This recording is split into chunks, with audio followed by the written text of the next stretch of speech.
Activating a Netspend card typically requires identification, but if you do not have a traditional ID, there are still steps you can follow. Here's how to activate your Netspend card without a standard ID. Online activation.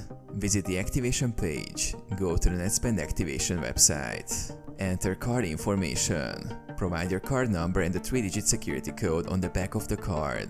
Alternative identification. If you do not have a social security number or a state-issued ID, you can use an individual taxpayer identification number or other acceptable forms of identification like a passport or a matricular consular card.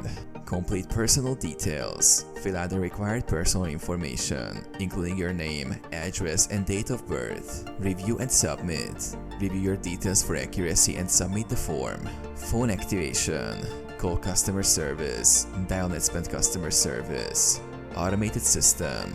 Follow the automated prompts to enter your card number and security code. Speak with a representative. If the automated system requires an ID you do not have, request to speak with a customer service representative. Alternative verification.